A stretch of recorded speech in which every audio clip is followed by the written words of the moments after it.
সাধে কই নাই আম্মা, একটা মাত্র মাইয়া আমার।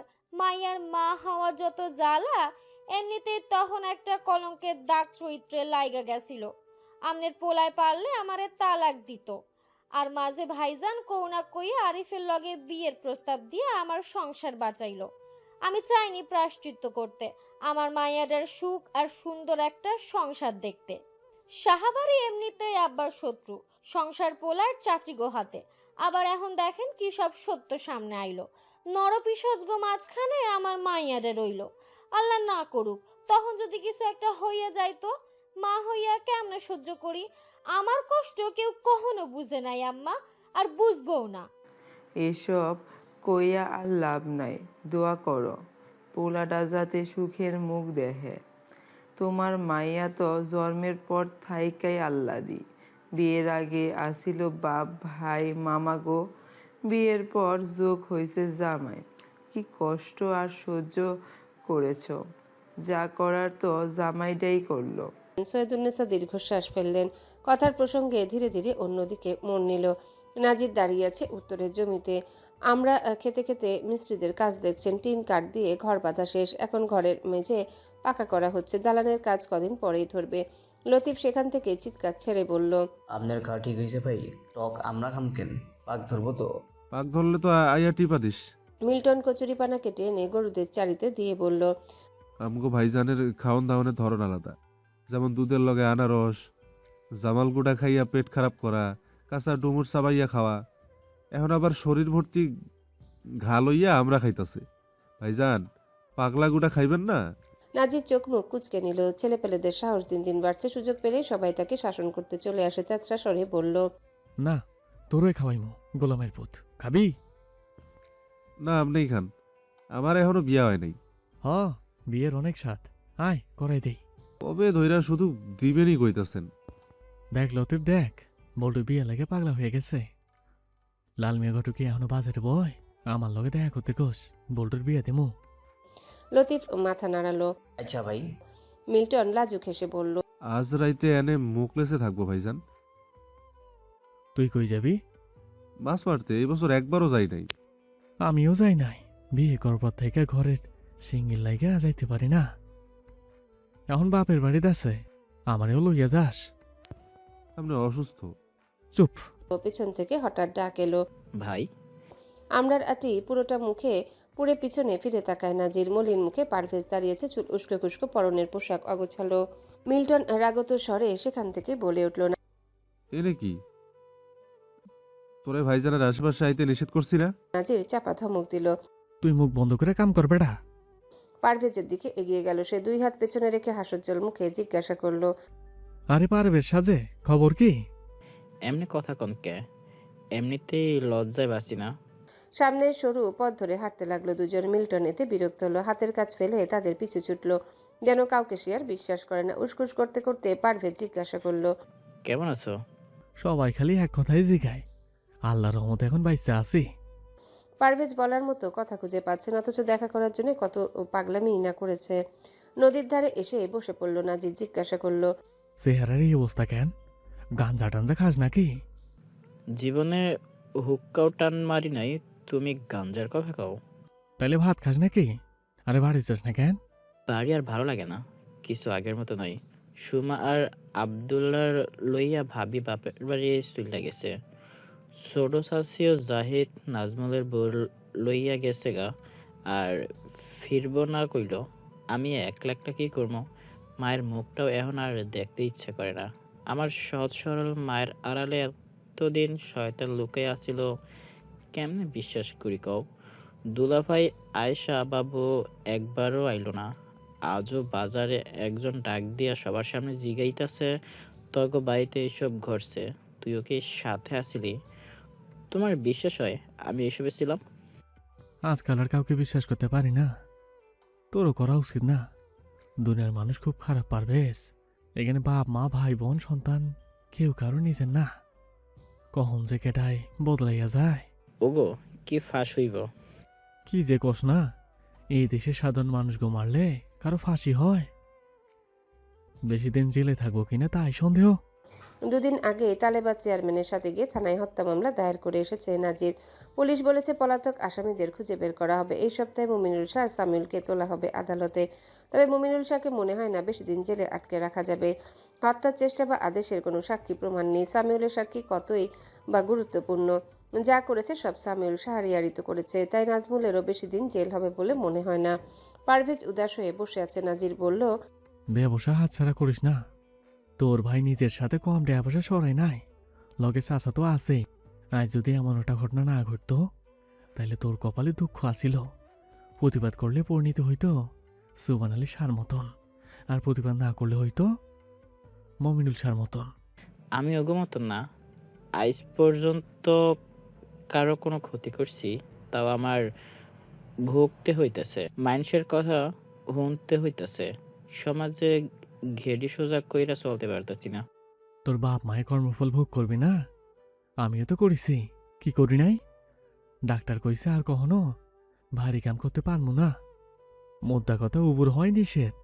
নিজের ভিটা ছাড়ছি, শ্বশুর বাড়ি থাকতাছি, মরার মুখ থেকে ফিরে আইছি। জীবনে আর কত কি সহ্য করছি তুই দেখোস নাই? এই সমাজে জায়গা কর লাগে কত কি করেছি, কিন্তু তোরা কি সহ্য করছস? জন্মের পর বাপ মা সাজানো সংসার সবই পাইছস, তৈরি করা ব্যবসার সম্পদ, তারপরে এই কথা? পানির স্রোতের দিকে এক দৃষ্টিতে তাকিয়ে আছে পারভেজ। নাজির বলল, আমি সব সময় কই দুনিয়াটা একটা পরীক্ষা ক্ষেত্র মাত্র। কইতে পারস দীর্ঘ একটা যাত্রা, সেই যাত্রার শেষ পথ গন্তব্য হইল কবর। এখন তো সেই পথ পর্যন্ত পৌঁছানোর লাগা কেন যাত্রা করবি? পুরোটা তোর ব্যক্তিগত ব্যাপার। আমি দেরিতে হলেও পড়ছি। আল্লাহ যাগো বেশি ভালোবাসেন তাগোই পরীক্ষা নেন, কিন্তু আমরা না বুঝা ওনারাই দোষ দেই। এইটা উচিত না। আল্লাহর উপর আমাকে বিশ্বাস রাখা উচিত। যেই আল্লাহ পরীক্ষা নিতে পারেন সেই আল্লাহ পাশও করে দিতে পারেন। ছোট্ট একটা জীবনে কত কিছু ঘটতে গেল, কত কিছু দেখলাম জানলাম, সামনে আরো কত কিছু পইরা রয়েছে। ভালা নাকি বন্ধ আল্লাহ ভালো জানেন। তবু আমাকে চলতে হইব, যাত্রা করতে হইব। দুনিয়ায় থামা যায় না, অতীতে ফেরা যায় না, শুধু চলতে হয়। অনিশ্চিত ভবিষ্যতের পথে চলতে হয়। কথায় বিরতি টানল সে। কণ্ঠস্বর নরম করে বলল, তোগুলোকে আমার কখনো শত্রুতা আসিল না, আর যত সমস্যা তোকে বাপ চাচাগুলোকে। আমি সালাউদ্দিন ভাইরে নিজের বড় ভাই মানছি। তুই নাজমুল সারিয়ার জাহেদ রে নিজের ছোট ভাই নজরে দেখছি, কখনো নশদের থেকে আলাদা করি নাই। কেউ তোকে কিছু কইলে ঝাঁপাই পড়ছি, মারামারি করছি, 2টা পয়সা কামাইলেও তোকে লেগে খাইছি। বড় কইটা সবাইরে কইতাম আমরা 7 ভাই, আর সবাই ডরাইতো। এখন সেই সব মনে পড়লে লজ্জা লাগে। সম্পদ হিংসার সামনে ভাই ভাই কিচ্ছু না। এমন কিছু হইব আমি আগেই সন্দেহ করছিলাম, কিন্তু এত জঘন্য হইব তা হয়তো আশা করি নাই। নৌসাদ আমার উপরে রাখ, কেন তারে দূর রাখলাম? ভাগ্যিস রাখছিলাম, হইলে আমার ছোট ভাইও হইতো হ্যাগো মতন হইয়া যাইতো, হ্যাগো শিকার হইতো। কিন্তু তুই অন্তত বাপ চাচাগো পথে হাঁটিস না পারভেজ। ভাইয়ের মতো ভুল যাত্রা করিস না।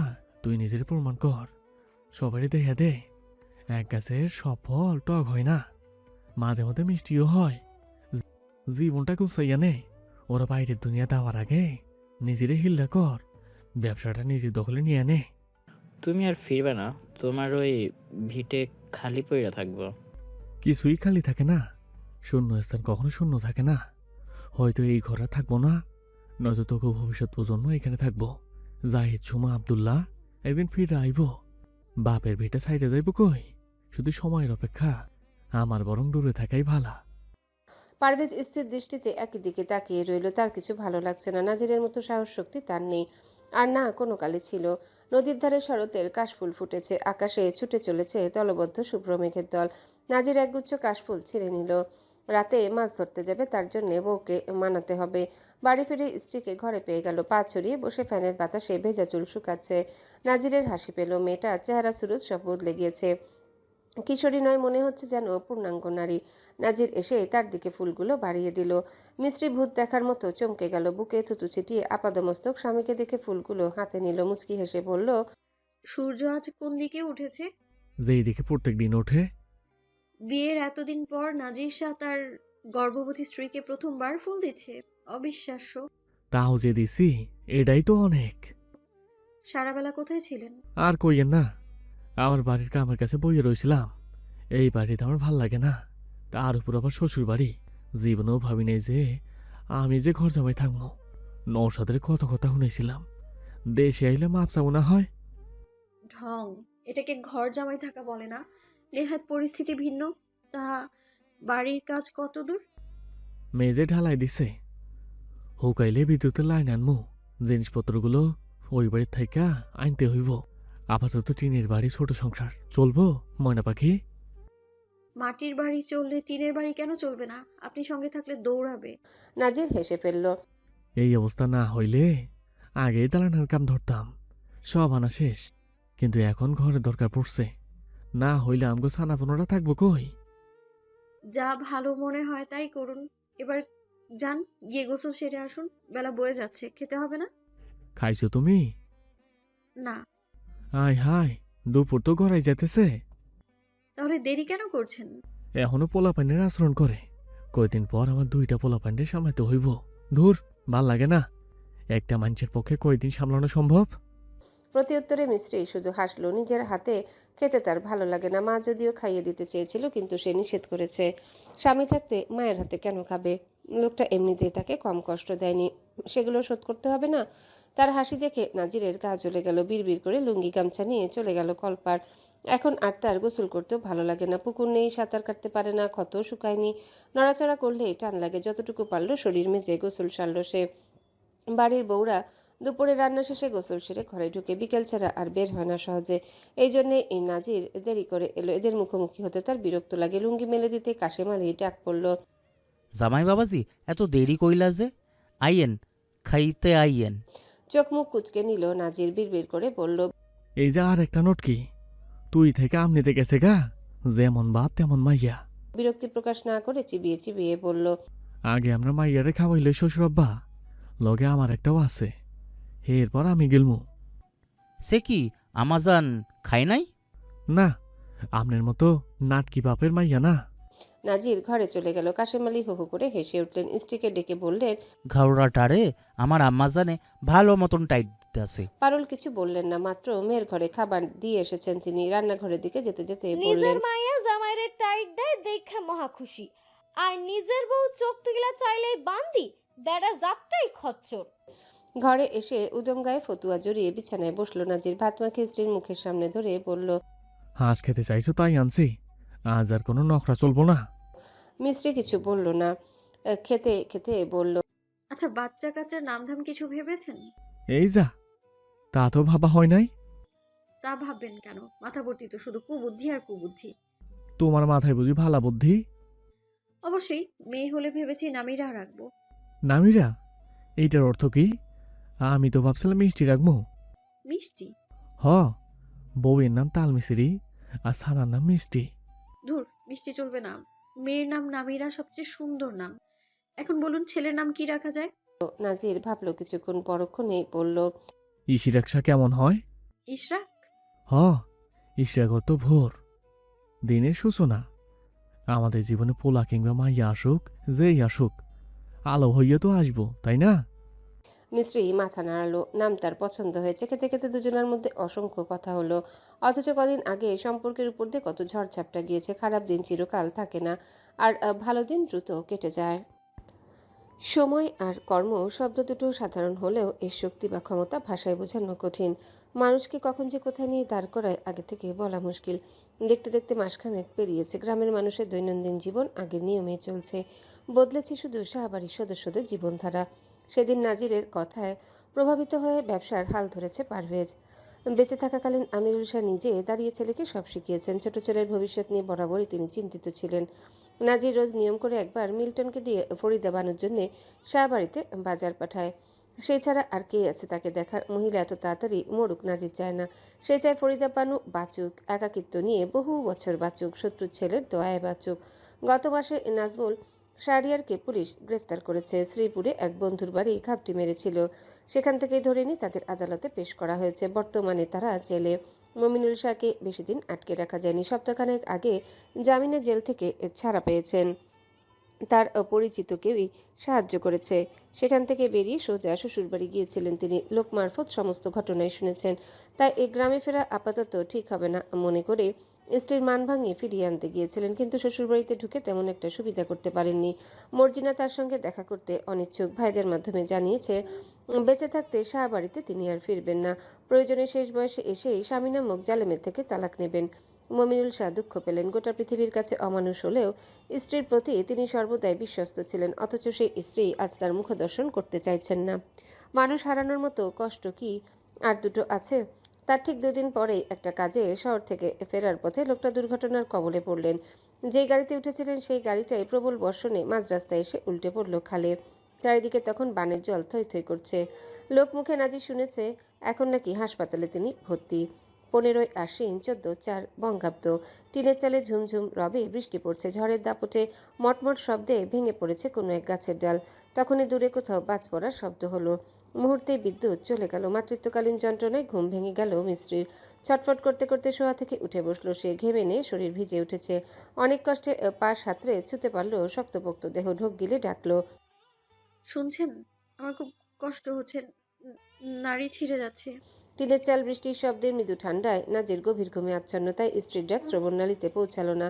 ব্যথায় মিস্ত্রি কাঁদতে লাগলো। খেয়াল করলো রক্ত বেরোচ্ছে। এক হাতে গর্ভ চেপে ধরে অপর হাতে স্বামীর বাহু খামচে চেঁচিয়ে উঠল, মরে যাচ্ছে আমি, উঠুন না। বাহুর নরম চামড়ায় আঘাত লেগে ঘুম ভেঙে গেল নাজিরের।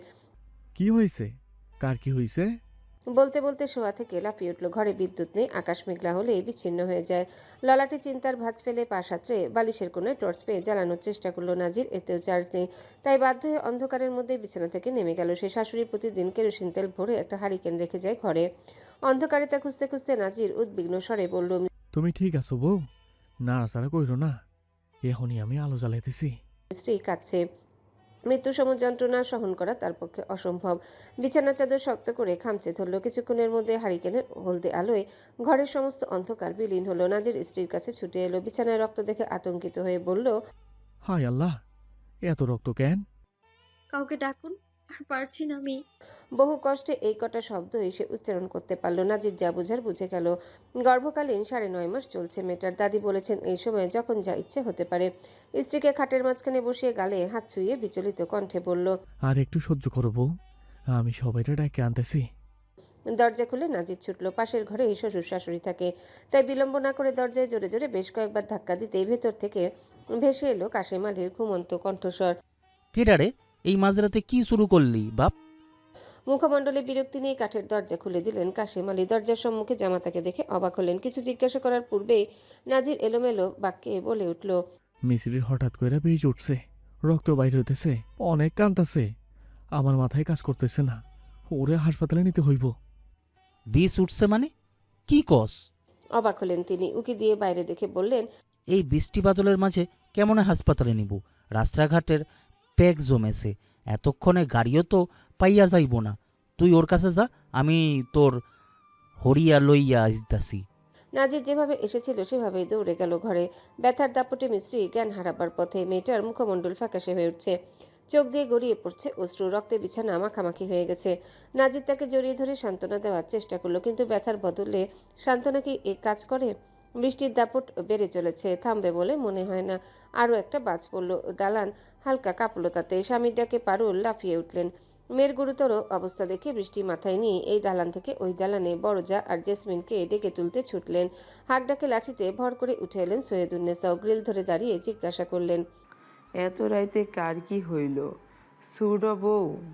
মিসিরির পানি কাটছে আম্মা, লগে প্রসব বেদনা উঠছে, আর সময় পাইল না। এত রাইতে দাই পামো কই? কি কও এত জলদি? হ আম্মা, বুবু গো তাড়াতাড়ি আইও। তুই যা, আমি আইতাছি। বুড়ো বউ এই নতুন চাদর আর গামছা দুইটা লইয়া খালি ঘরে বিছাও। গোসান শেষ হইলে জামাইরে কইবা মিস্ত্রিরে ওই ঘরে লইয়া যাইতে। পারুল মেয়ের ঘরের দিকে হাঁটা ধরলেন। শাশুড়ির হাত থেকে চাদর গামছা নিয়ে জেসমিন ছুটল কাশেম আলীর দালানে খালি পড়ে থাকা ঘরে। নাজিরের দেহের ক্ষত প্রায় শুকিয়ে এসেছে, তবে ব্যথা এখনও কমেনি। সেই অবস্থাতে স্ত্রীর ভারী দেহখানা কোলে তুলে নিল সে। নিজের সব ব্যথা গিলে পড়ল। আল্লাহরে ডাকো, কিচ্ছু হইব না। পারুল দরজার সামনে দাঁড়িয়ে বললেন, ওরে এই ঘরে লইয়া আইও বাবা। ওরে হাসপাতালে নিতে হইব, বিষে কান্তাছে, রক্ত পড়তেছে। এই জ্বরের রাতে হাসপাতালে নেওয়া যাইব না, পথে কিছু হইয়া গেলে তুমি ওরা লইয়া আইও, সন্তান প্রসব আমরা করামু। নাজির আটকে উঠল। বাড়িতে প্রসব করাবে মানে এসব এসে ভয় পায়। পাছে স্ত্রীর যদি কিছু হয়ে যায়। এত কম বয়সে অন্তঃসত্ত্বা হওয়ায় ডাক্তার সেবার অনেক কথা শুনিয়েছিল, এতে যে প্রাণ ঝুঁকি আছে তাও জানি। এইসব জানা সত্ত্বেও ঝুঁকিপূর্ণ একটা কাজ নাজির বাড়িতে করতে দেবে? দুদিকে মাথা নাড়িয়ে বলল, আমার বউয়ের কিছু হইয়া গেলে এই দায় কেডাই নিব? ওরে আমি হসপিটালে লইয়া যামু। তালেব রাগত স্বরে বলল, দেখ নজির, এমন পাগলামি করিস না। ঝড় বৃষ্টি না থামলে একটা কথা ছিল, আমার মায়েও বাড়িতে কইছে। আমি মিল্টনের ডাইকে আনতাছি, ওর পিকা বাহির করব, হাসপাতালে লইয়া যাব।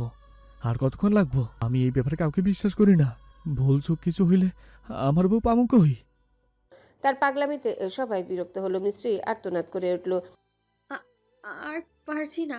খুশবুর সাহায্যে সৈয়দুন নেসা শেষে বৃষ্টির মধ্যে ছুটে এলেন, বুঝিয়ে বললেন, আল্লাহর ডাক বেড়া, মরণ আইলে ওই হাসপাতালে নিলেও কাম হইব না। দেখ মাইয়াটা কি কষ্ট পাইতেছে, দেরি হইলে আরো বড় কোনো বিপদ হইতে পারে। লইয়া আয় অরে, আমার বড় বউ এইসবে পারদর্শী। মাসুম মিস্ত্রি সুজাতা বেলি সব হের হাতে হইছে। আয় দেহি। নাজিরের মন মানে না। স্ত্রীর ব্যথাতুর ফ্যাকাশে মুখের দিকে তাকিয়ে বাধ্য হয়ে ঘরটায় নিয়ে তাকে শুয়ে দিয়ে এলো সে। তৎক্ষণাৎ ভেতর থেকে দরজা বন্ধ হয়ে গেল। ওখানে দেয়ালে হেলান দিয়ে দাঁড়িয়ে রইল সে। ছলছল চোখে মেঘাচ্ছন্ন আকাশে তাকিয়ে আল্লাহর কাছে দোয়া করতে লাগলো। আল্লাহ, আমি আর কখনো তোমার অবাধ্য হব না। আমার সব পাপ মাফ করো আল্লাহ। আমার পাপের শাস্তি আমার বউ পোলা পাইনে দিও না। আমি এমনিতেই দুঃখী মানুষ, আর দুঃখ দিও না। কাশেম আলী তার কাঁধে হাত রাখলেন। চিন্তা করিস না, সব ঠিক হইয়া যাইব। নাজির প্রতি উত্তর করল না। নিজেকে তার অসহায় লাগছে। ভেতর থেকে ভেসে আসছে মিস্ত্রির আত্মচিৎকার। বাইরে তুমুল ঝড়ের সাথে ভেতরের ঝড়ও অনেক সময় ধরে চলল। মনে হলো এই রাত তার জীবনের আরও একটা ভয়াবহ রাত। জীবন মৃত্যুর সন্ধিক্ষণে থাকা এক কিশোরী এবং তার গর্ভের সন্তানের মধ্যে চলমান যুদ্ধ। বেশ কিছু সময় অতিবাহিত হলো। দূরে ফজরের আজান শোনা যাচ্ছে। বাড়ি ছোট বড় সবার ঘুম ভেঙে গেছে। সৈয়দুন্নেসা বৃষ্টির পানিতে অজু করে নামাজে বসে পড়েছেন। দুই হাত তুলে চোখের পানি ছেড়ে নাতনির জন্য রবের নিকট দোয়া করছেন। টুপি মাথা দিয়ে নাজিরও নামাজ পড়তে ভুলল না। হঠাৎ ভেতর থেকে ভেসে এলো নবজাতকের কান্নার শব্দ। উপস্থিত সকলে সমস্বরে আলহামদুলিল্লাহ বলে উঠল। কাশেম আলী আনন্দে চিৎকার করে বলে উঠলেন, আমি নানা হইয়া গেছি আম্মা, আমি নানা হইয়া গেছি। আল্লাহর কাছে কোটি কোটি শুকরিয়া। নাজির মুখ দিয়ে শব্দ উচ্চারণ করতে পারল না। তার বুক কাঁপছে কাঁপছে হাত দুটো। সুজন পাশে দাঁড়িয়ে বলল, এইবার অনন্ত হাসি দে, বাপ হইয়া গেছে। আগে আমার বউরে সুস্থ অবস্থায় দেখা লই। কিছুক্ষণ পর বন্ধ দরজা খুলে গেল। রঙিন কাঁথায় মুড়িয়ে ছোট্ট এক শিশুকে নিয়ে ভেতর থেকে বেরিয়ে এলেন দিলারা। হাসজ্জ্বল মুখে বললেন, পোলা হইছে। মাসুম দৌড়ে এলো, হাত বাড়িয়ে দিয়ে বলল, আমি মামা হইয়া গিয়েছি। আমার ছোট মিষ্টির কত বড় হইয়া গিয়েছে, মাশাল্লাহ। ভাগনারে আমার কোলে দাও। দিলারা দিলেন না, সরে গেলেন। আগে বাপে কোলে নিব, নাও জামাই ধরো, তোমার পোলা এইটা, তোমার নিজের রক্ত। নাজিরের বুকটা ধুকপুক করছে। ভালো করে হাত জোড়া ধুয়ে মুছে এলো সে। দিলারা বেগম বাচ্চা তার কোলে দিলেন। ছোট্ট ছানাকে বুকে পেয়ে অদ্ভুত এক শান্তি অনুভব করলো নাজির। ডাগর চোখে বাবার দিকে তাকিয়ে আছে ছেলেটা। ইতিমধ্যে কান্না থেমে গেছে। নাজির হেসে ফেললো। ঘোলাটে চোখে তাকিয়ে অস্ফুট স্বরে বলল, আব্বাজান। সঙ্গে সঙ্গে দন্তহীন মারি বের করে বাচ্চাটা হেসে উঠল। নাজির চমকে গেল। বুকের সাথে ঠেকিয়ে চোখ বুঝলো। মনে হলো সে যেন তার বাবাকে ফিরে পেয়েছে। আচানক কাঁধে কেউ হাত রাখলো। চোখ মেলে তাকালো সে। কাশেম আলী দাঁড়িয়ে আছেন। বললেন, বাপেরে দেখা কি সুখী পোলায়, নাম কি রাখবি? সুহান রাইখা দে, প্রথম পোলা। বাপের স্মৃতি হিসাবে না হয়। না, শাহ বংশের দ্বিতীয় কোনো সুবান আলিশা জন্ম হইব না। আমার পোলায় ওর বাপের মতো আমার থেকে ওইটা সুন্দর একটা জীবন অতিবাহিত করব। তা হইলে ওই আমার জীবনের ফজরের পর আগমন ঘটা ভোরের প্রথম সূর্য, তাই ওর নাম হইল ইশরাক শাহ। ডাক নাম নক্ষত্র, আমার পৃথিবীর একমাত্র নক্ষত্র। নামটা পছন্দ হলো সবার। কাশেম আলী এবার তারা দিয়ে পড়লেন, তাইলে না না, নানা ভাইয়ের কানে আজান দিতা হইব। ওরে আমার কাছে দে, আজান দেই। নাজির দিল না। বাপ থাকতে আপনি কেন দিবেন? নিজের পলক কানি দিয়েও শখ মেটে নাই। কাশেম আলী নারাজ হলেন। এক নম্বরের ঘাওড়া তুই। আমার বড় পোলার সময় আজান দিছিল আমার শ্বশুর আব্বাই, ছোটটার সময় দিছিল আমার আব্বা। কখন হেগো মুখের উপর কিছু কই নাই, আমি শুধু দিতে পারছি আমার মিসিরির কানে। তালেব মিনমিন করে বলল। কাশেম আলীর ছেলেকে চোখ রাঙালেন। ততক্ষণে নাজির সেখান থেকে দূরে সরে ছেলের কানে আজান দিয়ে দিল। তা দেখে কাশেম আলী হতাশ হলেন, ভাবির দিকে প্রশ্ন ছুড়লেন। রক্ত পড়া বন্ধ হয় নাই এখনো। প্রসব করানোর পরে জ্ঞান হারাইছে। তালেবের মায়ে হাতে পায়ে তেল মালিশ করতেছে। কোন কি ভাবি, এহেন এইটা জানানোর সময় হইল?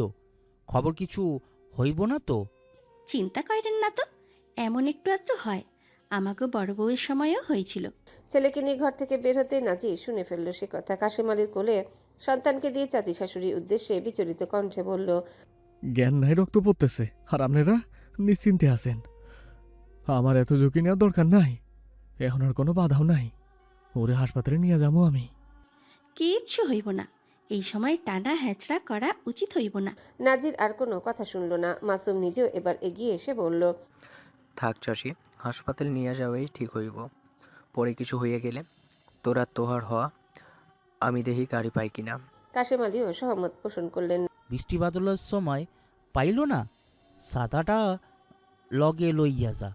খালি মিল্টনরা গিয়ে কইবি আমি গাড়ি বার করতে কইছি, তাইলে হইব।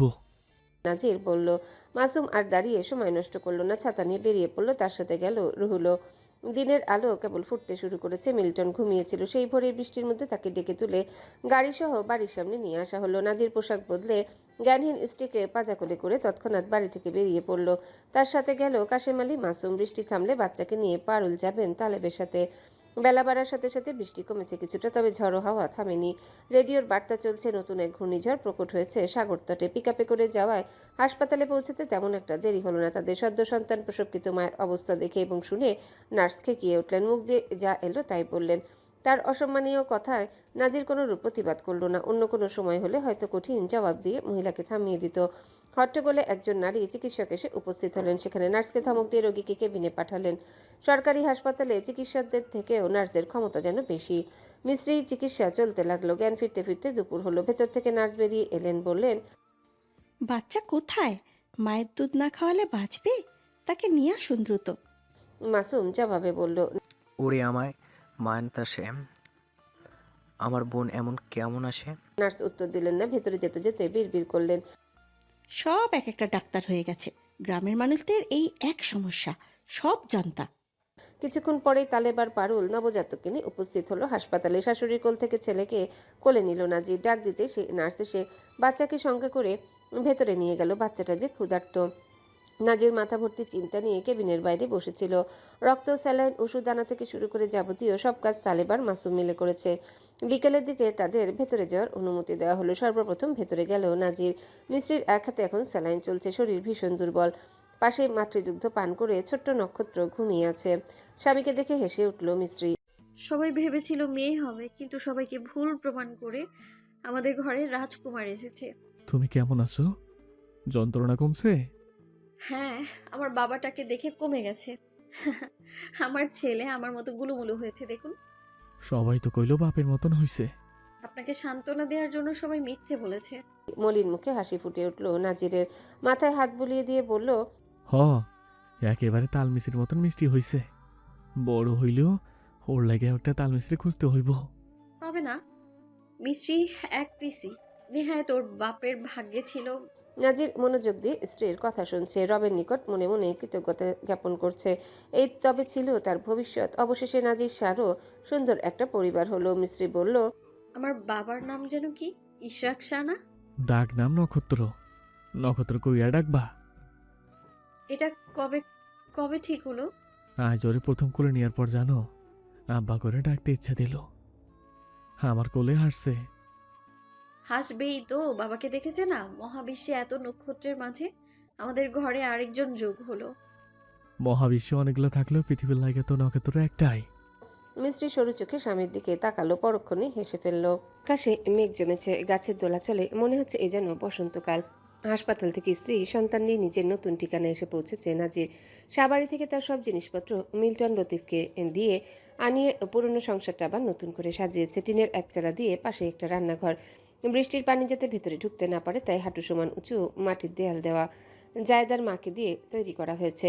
3টি চুলা, 2টো জোড়া আর একটা আলাদা। রোদের অভাবে সেই চুলা এখনো পুরোপুরি শুকায়নি। কিছুটা দূরে পাশাপাশি পাকা কলপার আর ল্যাট্রিন। ঘরের সামনে একটা হাসনাহেনা গাছ খুঁটিতে পেঁচিয়ে তুলে দেওয়া হয়েছে ঘরের চালে। ফটকের দুধারে বেশ কতক বেলি ফুলের গাছ ঢুকতেই চোখে পড়ে, তবে আকারে এবং বয়সে এখনো ছোট। গোবর দিয়ে লেপা বড় একটা উঠোন। মিল্টনের মা এসে লেপে দিয়ে গিয়েছে, তবে টানা বৃষ্টিতে দাবড়ায় ধুয়ে কর্দমাক্ত অবস্থা। বাম দিকে বিশাল বড় বড় গর্ত করা, ওখানেই পাকা দালান তোলার জন্য ঢালাই দেওয়া হবে। স্ত্রী মুগ্ধ চোখে তাকিয়ে নাজির জিজ্ঞাসা করলো, তাহলে মিস্ত্রি, নতুন বাড়ি পছন্দ হয়েছে? মিস্ত্রি মাথা নাড়ালো। হয়েছে, আমার ভাবনার চেয়েও অনেক সুন্দর। কেদারা এনে নাজির তাকে বারান্দায় বসালো। ছেলে বাবার কোলে নিশ্চিন্তে ঘুমাচ্ছে। মিস্ত্রি বলল, এত বড় হাসনাহেনা গাছ আবার কবে কবে হলো? মতিনের বাড়ি থেকে তুললে আনছি। তোমার নাকি ফুল অনেক পছন্দ। থেমে বলল, আর বাদ বাকি যা ইচ্ছা হয় তুমি নিজ হাতে লাগাইও। এই ভিটা বাড়ি সংসারে বড় বউ, এখন থেকে মিস্ত্রি। কেউ তারে বাধা দেওয়ার নাই, বকার নাই, যা ইচ্ছা তাই করতে পারবা। মিস্ত্রি হাসলো। যা ইচ্ছে করা যাবে না, স্বৈরাচার হলে শত্রুতা বাড়বে। আমার সাথে সাথে নওশাদ ভাইয়ের বউ হিসেবে সংসারটা শালিকা পারো। নাজির হেসে মাথা নাড়ালো। স্ত্রীকে নিয়ে ঘরে এলো। নজর ঘুরিয়ে আশেপাশের সবকিছু দেখলো। মিস্ত্রি জিনিসপত্রগুলো তার পরিচিত, শুধু ঘর সংসারটাই যেন অপরিচিত। বিয়ের পর অন্য একটা ঘরকে সে নিজের সংসার বলে জেনে মায়া জড়িয়ে গিয়েছিল। আজ সেসব অতীত। শোবার খাট বদলেছে আগের তুলনায়, এটা বড়। পাশে ঠাঁই পেয়েছে সুন্দর একটা দোলনা। নাজির ছেলেকে সেখানে শুইয়ে দিয়ে বলল, এখন বৃষ্টি বাদল লাগাই থাকবো, এরপর আইব শীত। তাই নক্ষত্রের লাগে নতুন কাপড় চোপড় খেলনা কিনতে গেছিলাম। দোকানদার কইল বর্তমানে এই দোলনাগুলো নাকি খুব চলতেছে। উপরে ঝুনঝুনিগুলো দেখতেছো না? একলা থাকলে ঘুম ভাঙলে এগুলো দিয়ে খেলবো, তাইলে ওই আইলাম। মিস্ত্রি কিছু বলল না। বিছানায় বসে নিজের ঘুমন্ত ছেলের দিকে তাকিয়ে রইল। দেখতে দেখতে ছোট্ট মিস্ত্রিটা বড় হয়ে গেছে। সে নিজেও এখন মা। ভাবতেই আশ্চর্য লাগে। নাজির তার ভাবনার জাল ছিঁড়ে বলল, তুমি এখন বিশ্রাম নাও একটু। গোসল করব, একদিন করি না, মাথা যন্ত্রণা করছে। এখন গোসল করা ঠিক হইব? হ্যাঁ, ডক্টর বলেছে। আমার তো সিজার হয়নি। কাপড় লই আইও। পানির ব্যবস্থা করা হয়েছে? সব করা শেষ। তোমার কি লাগবো খালি কইও। এখন শুধু তোমার বাপের বাড়ির মতন একটা দালান করা বাকি, ওইটা কয়েক মাসের মতো হইয়া যাইব। আমার আব্বাজান হাঁটতে শেখার আগেই। মিস্ত্রি পোশাক বের করলো। কাশেম আলী জামাতার উপরে নারাজ। বলেছিলেন সোজা যেন মাস্টার বাড়ি যায়, কিন্তু ছেলেটা গেল না, বরং চলে গেল নতুন ভিটায়। যদিও এখান থেকে শ্বশুরবাড়ির দূরত্ব খুব একটা নয়। কাদার মধ্যে দিয়ে স্ত্রীকে কলপার পর্যন্ত পৌঁছে দিয়ে এলো নাজির। মিল্টন হাতে বড় একটা ডেকচি নিয়ে বাড়িতে ঢুকলো। তাকে দেখতেই বারান্দায় ডেকচিটা রেখে বলল, আপনারা আইবেন হই নাই আম্মায় ভেন্না বেলা আমারে দিয়ে বাজার করাইয়া রাইন্দা এই যে খাওন পাঠাইছে। পুরা রাইতের খাওন ভাইজান। কষ্ট করার কি দরকার ছিল? এইটা কমো না, ভালাই করছো। মিল্টন ঘাড় চুলকে বলল, আবার বিয়ালে আইমুনে ভাইজান, দুধ দোয়াইতে হইব। আমন ধানের খেতে গেছিলি, আগাছা বাঁচতে গেছিলাম না? আপনি কইবেন আর আমি আমু না? মোকলেস আর আমি মিলা কাল সব পরিষ্কার করছি। কচু গাছটি ভালোই ডাগর হইতাছে। আমগো দেখা দিয়ে ওই বাড়ির বজলুও দেখলাম করছে। ভালো হইলেই ভালা, এইসব ব্যবসা পোষাইতেছে না। মিল শুধু চৈত্র বৈশাখে ভালা চলে, বাদ বাকি মৌসুম অনুযায়ী মাছের ব্যবসা, সবজি চাষ আর গরুর দুধ ছেঁকে চলতে হয়। আবার নতুন ব্যবসা খোলার ফন্দি আটতাছেন নাকি? হ, এমন ব্যবসা যেটা সারা বছর চলবো, সাথে চাহিদাও থাকবো বেশি। দুই হাতে পয়সা কামাইয়া বড়লোক হইয়া যাবো। কি ব্যবসা ভাইজান? দই মাখনের ব্যবসা কেমন হইব? আমগো নিজের গরু মহিষ আছে, আল্লাহর রহমতে অনেক দুধ দেয়। দই মাখনের চাহিদা দাম দুইটাই বাজারে বেশি। শীতে গ্রামে সবার খেজুর গাছ কিনা রস বানামো আর গুড় বানামো। তোর মাই ভালোই গুড় বানাতে পারে, দরকার হইলে লগে আরো মানুষ নিমুনা হয়। গ্রামে বেকার মানুষের অভাব, ব্যবসা দাঁড়িয়ে গেলে কেল্লা ফতে। মিল্টন দুই হাতে মুখে চাপলো। ভাইজান জিন্দাবাদ। এত বুদ্ধি রাখেন কই? আমার মাথায় তো কখনো আইয়ে না। আইসা, এখন বাড়ির যা, দুপুরে তো খাইছিস বলে মনে হয় না। আর হন, আইস থেকে রাইতে এখানে আর থাকতে হইব না। কেন, যদি আবার কিছু হয়? আর কিছু হইব না, হনের মানুষেরা জেলের হাওয়া খেতেছে। আপনার চাচায় সারা পাইছে, কয়দিন আগে হাসপাতাল থেকে পারভেজ লইয়া আইলো দেখলাম।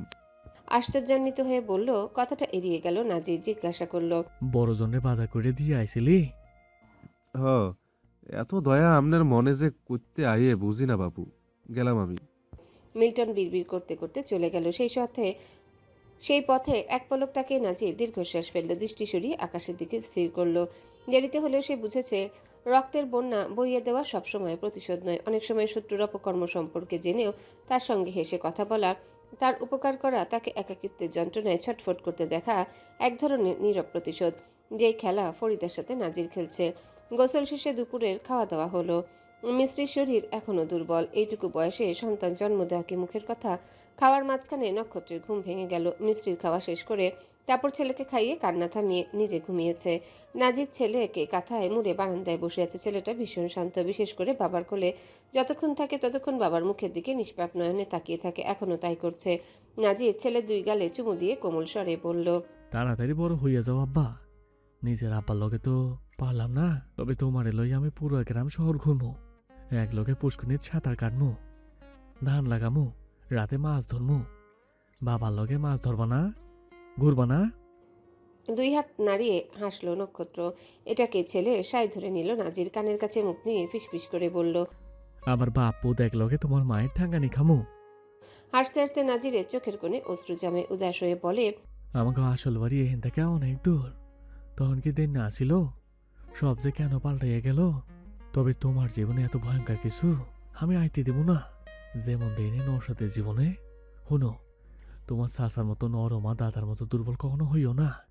এই দুনিয়ার মানুষের সবসময় নরম দুর্বল মানুষের উপরে যত জুলুম করে, কখনো মায়ের মনে কষ্ট দিবা না।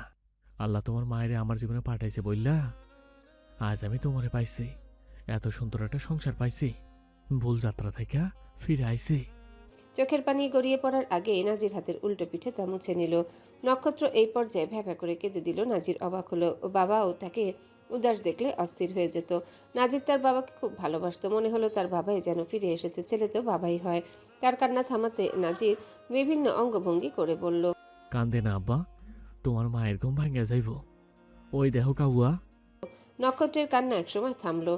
বিকেল পর্যন্ত সেখানেই বসে রইল নাজির। আসরের পর কাশেম আলী আর মাসুম এলো। তাদের সাথে সুজাতা, সিফাত। এসেই তার কোল থেকে ভাগ্নেকে এক প্রকার কেড়ে নিল মাসুম। খ্যাক খ্যাক করে বলল, মামা হয়ে গেলাম, অথচ ভাগ্নিরে এখনো কোলে লইতে পারলাম না। বিয়াদবি ছাড়বি কবি, সোজা এনে আইয়া পড়। গত বছর আমার বেগুন খেতে দাঁড়াইয়া তোমারে কথা দিছিলাম, এই বছর বোন বিয়ে দিলে পরের বছর মামা বানাইয়া তোমার কোলে ভাগ্নে ধরাই দিমু, কথা কিন্তু রাখছি।